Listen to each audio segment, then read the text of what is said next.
Black Ops 6 Season 3 has finally dropped, and there's quite a lot of new info and new additions to the game that are definitely really interesting and worth talking about. There's a lot of quality of life changes, gameplay updates, new weapons and balancing, and similar things like that, aside from a new zombies map, which I will be talking about in a different video. But for the most part, if you've been following the updates on Season 3, you'll know that it's a really big update for both Black Ops 6 and Warzone.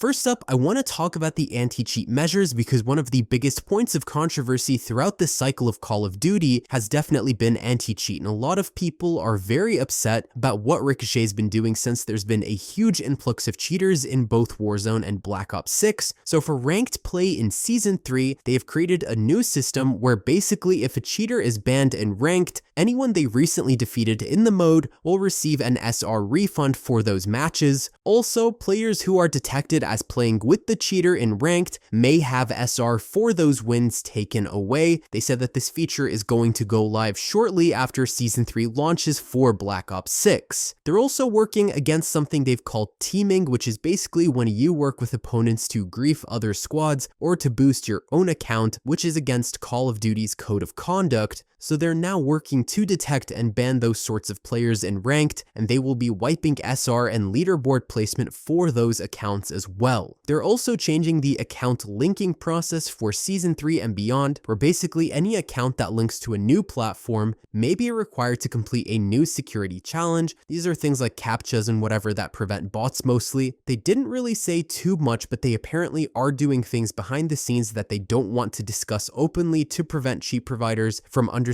their system, and they have also been working to shut down cheat sellers with over 20 out of business, and they have issued 228,000 bans, as well as removed 23% of cheaters before their first match was even played. They also did say that a lot of cheat reports they get end up not really being cheaters at all, and about 60% of cheat reporting in Warzone has been against console players, which they stated is a low population of the cheating pool out there. Now, they didn't say that it's impossible for console players to cheat, but it's definitely a lot less than on PC.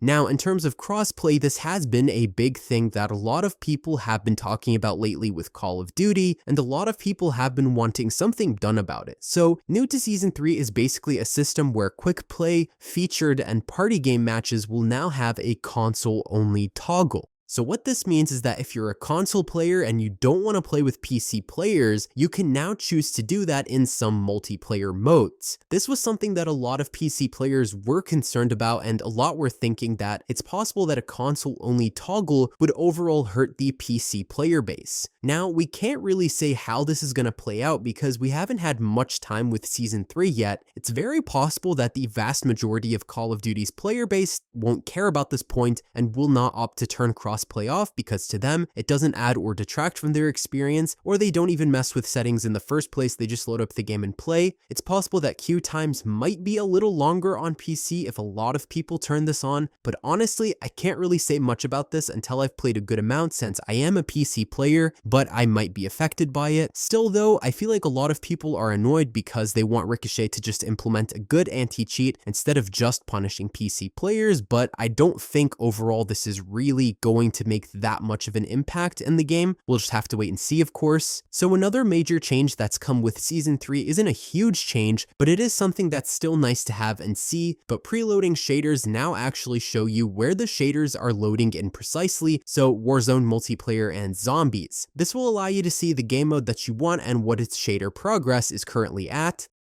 There's also been some adjustments to several weapons in Black Ops 6, including a major change for the Goblin MK2, which has been a pretty unpopular assault rifle. So the Goblin MK2 will be getting a rework to improve its rate of fire, so it will lose some of its damage, but it now has better range and stronger headshot potential, and the CHF barrel has gotten an improvement. The AS Val is getting a buff in Season 3 since it was nerfed quite a lot in the beginning, but they said that a lot of feedback told them that the changes were just overall too much, and so they're going to be giving it a lot of max damage range back as well as some improved mobility. In terms of the Tonto .22, the binary trigger is going to be getting some improvements, which was a new attachment that they added in an event back in Season 2. There were a lot of complaints about the binary trigger, so they are now adjusting it to make it more viable to use in-game. The Jackal PDW is getting adjustments as well, and it seems like they'll be nerfing it quite a lot because they felt that it was just overall too overpowered. They are increasing the recoil and reducing the range a bit, and they're also going to be making it so that the foregrip that improves horizontal recoil isn't as effective. However, it will still be getting some improvements in things like headshot damage in the minimum damage range, and they're updating the slide and dive to fire times to be above average for SMGs.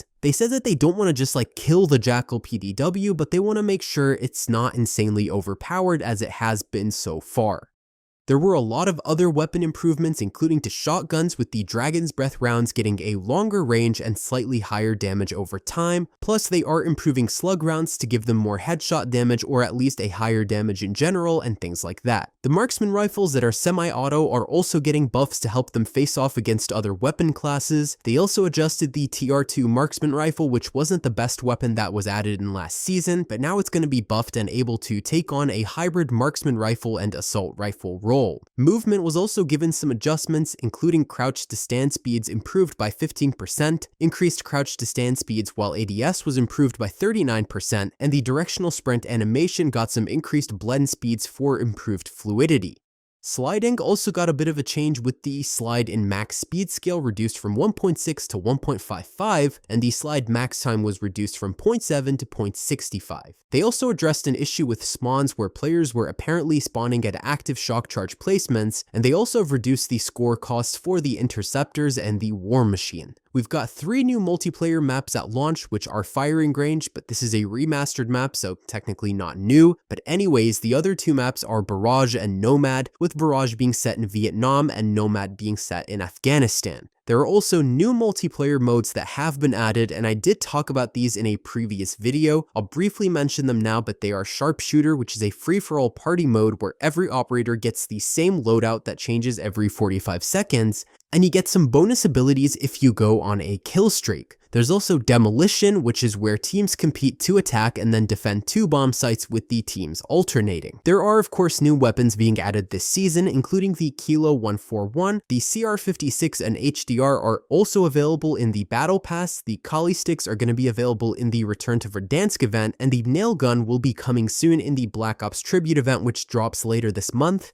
We've also got some new attachments in the Battle Pass, including the Monolithic Suppressor and the SWAT 5.56 Grau conversion. There's also a 10mm auto 30-round mag for the C9 coming in season. We also now have a camo hub, which is going to be added shortly after launch, and basically what this does is that it includes information about the camo grind. So the idea is that you can see what your next camo challenge is. You can sort through all the weapons. Basically, instead of needing to open up each individual weapon just to check what camo you're on, you can go to the hub and actually see what you're at with that particular weapon, as well as 2 special camos that come with it. From here, you can also opt to track and untrack weapon camo challenges.